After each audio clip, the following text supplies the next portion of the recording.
Hello students, देखिए अपने बात चल रही थी कोरिलेशन की कि सहसंबंध किस प्रकार ज्ञात करते हैं। उसके लिए सहसंबंध गुणांक ज्ञात करते हैं और सहसंबंध गुणांक में मैंने आपको बताया था परफेक्ट कोरिलेशन अगर आता है कि अगर एक समंग श्रेणी के दूसरे समंग श्रेणी के जो परिवर्तन हो रहे हैं वो दोनों ही एक ही दिशा में है तो पॉजिटिव परफेक्ट कोरिलेशन होगा, उसी अनुपात में है और उसी अनुपात में एक बढ़ रहा है और एक घट रहा है तो परफेक्ट नेगेटिव कोरिलेशन होगा। अब नेक्स्ट आता है हाई लेवल कोरिलेशन। जैसे मैं वापस आपको रिपीट कर दूं, परफेक्ट कोरिलेशन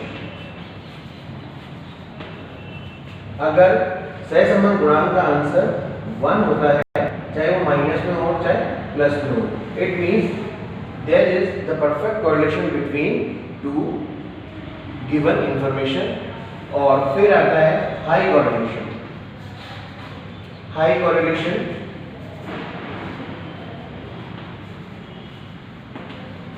हाई कोरिलेशन में अगर सहसंबंध गुणांक का आंसर 0.75 to 1 इसके बीच में आता है तो वो कहलाएगा कि इन दोनों समंग श्रेणियों के आपस में जो सहसंबंध है वो हाई लेवल का कोरिलेशन उसमें है।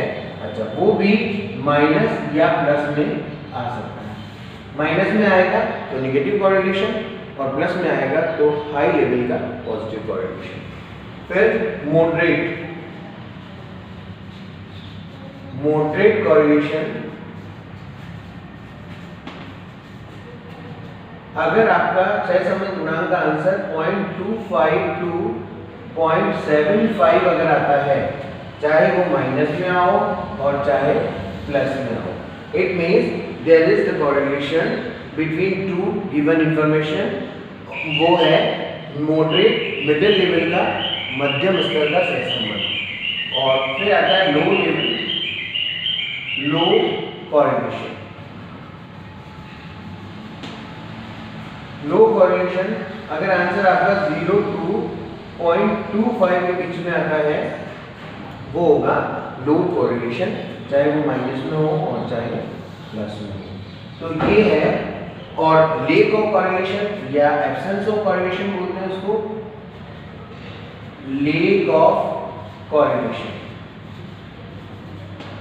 लेक ऑफ कोरिलेशन मींस अगर आपका सहसंबंध गुणांक 0 आता है तो ये है आपके मैक्सिमम जो सहसंबंध गुणांक आएगा वो आएगा माइनस या प्लस 1 में।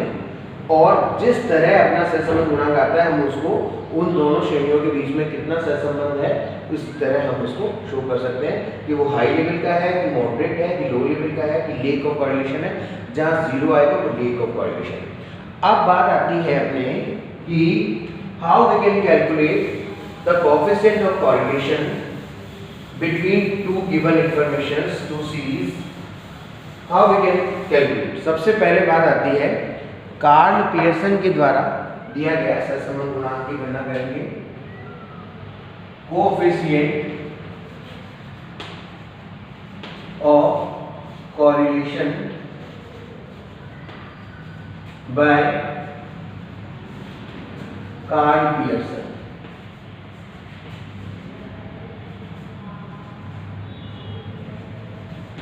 कार्ल पियर्सन का सहसंबंध गुणांक किस तरह ज्ञात करेंगे? देखिए इसमें कार्ल पियर्सन का सहसंबंध गुणांक जो ज्ञात करेंगे उसमें सबसे पहले हम लेते हैं इंडिविजुअल सीरीज।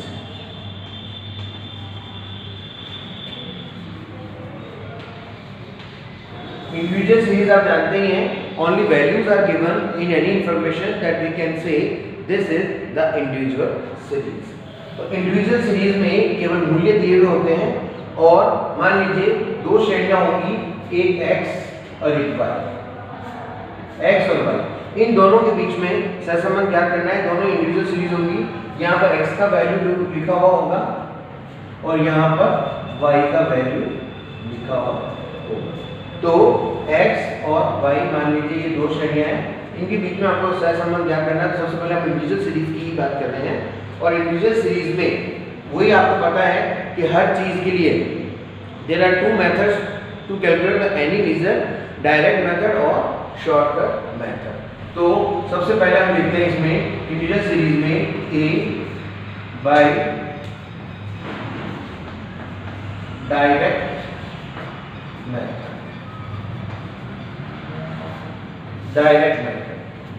डायरेक्ट मेथड का फॉर्मूला है कोएफिशिएंट ऑफ कोरिलेशन ज्ञात करने का कार्ल पीयरसन का, वो है R = sigma dx dy and standard deviation of x or standard deviation of y. This is the formula to calculate the coefficient of correlation by direct method in individual series.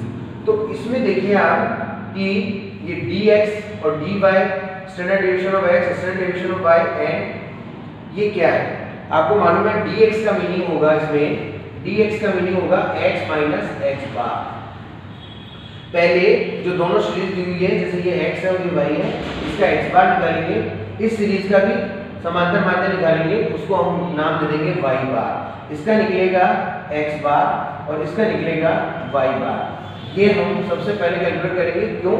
क्योंकि हम direct method use कर रहे हैं और direct method में पहले दोनों श्रेणियों का समांतर माध्य ज्ञात करेंगे, फिर उसमें से x में से x बार को माइनस करेंगे तो वो आ जाएंगे dx, dy जो होंगे वो होंगे y माइनस y बार।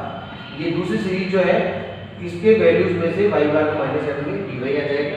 बाकी आप सब जानते हैं, हम स्टैंडर्ड डेविएशन ऑफ x से पहले वाले चैप्टर में पढ़ लिया आपने कि स्टैंडर्ड डेविएशन ऑफ x करना पड़ेगा, मतलब इस श्रेणी का स्टैंडर्ड डेविएशन फिर इस श्रेणी का स्टैंडर्ड डेविएशन, वो होगा standard deviation of y।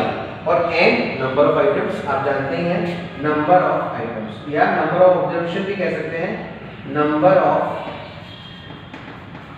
Items जैसे 1 2 3 4 5 जितने भी हैं वो नंबर ऑफ आइटम्स वो n से डिनोट किया जाता है। नंबर ऑफ ऑब्जर्वेशन भी बोल सकते हैं इसको, नंबर ऑफ आइटम्स होगा। तो ये फॉर्मूला है डायरेक्ट मेथड में इंटीजर सीरीज में कैलकुलेट करने का। लेकिन इस फॉर्मूले में यूज तो कर सकते हैं अपन आराम से, लेकिन इस फॉर्मूले में आपको स्टैंडर्ड डेविएशन ऑफ x भी निकालना पड़ेगा, स्टैंडर्ड डेविएशन ऑफ y भी निकालना पड़ेगा, और ये थोड़ा सा लंबा प्रोसीजर हो जाएगा और थोड़ा सा कैलकुलेशन में स्टूडेंट्स को थोड़ा सा दिक्कत हो सकती है।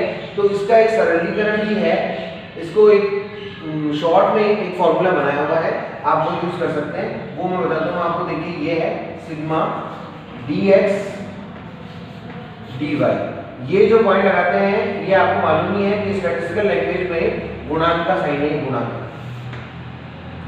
फिर सिग्मा d स्क्वायर x गुणा सिग्मा d स्क्वायर y। इसको अगर हम अंडर रूट में सॉल्व कर देते हैं तो यही चीज है जो यहाँ पर इस तरह कैलकुलेट हो जाएगी, और ये कैलकुलेट करना शायद आपको स्टूडेंट्स के हिसाब से थोड़ा सा इजी होता है, इसलिए इस सूत्र का प्रयोग हमें करना चाहिए। स्पेशली अगर ये डायरेक्ट इन्फॉर्मेशन दी हुई हैं कि स्टैंडर्ड डेविएशन ऑफ x इतना है, स्टैंडर्ड डेविएशन ऑफ y इतना है, सिग्मा dx इतना है, dy इतना है, तब तो हम ये फॉर्मूला यूज कर लेंगे। अदरवाइज ये फॉर्मूला आप यूज कर लीजिए जिसमें आप पता ही है कि dx का मीनिंग क्या है, ये dy का मीनिंग क्या है, ये dx का स्क्वायर का मीनिंग क्या है, dx जो आया dx स्क्वायर का मतलब है dx मल्टीप्लाइड बाय dx, ये dx स्क्वायर हो जाएगा। dy स्क्वायर का क्या मतलब है, ये dy स्क्वायर का मतलब है dy मल्टीप्लाइड बाय dy। ये आ जाएंगे दोनों। जब हम कॉलम बनाएंगे x और y के हिसाब से तो फिर इस तरह ये कैलकुलेशन ज़्यादा इजी रहेगा ये फॉर्मूला, और अदरवाइज आप ये फॉर्मूला भी यूज कर सकते हैं। तो नेक्स्ट क्लास में आपके लिए इसका क्वेश्चन करवाएंगे। ये है डायरेक्ट मेथड से कैलकुलेशन करना coefficient of correlation. Thank you.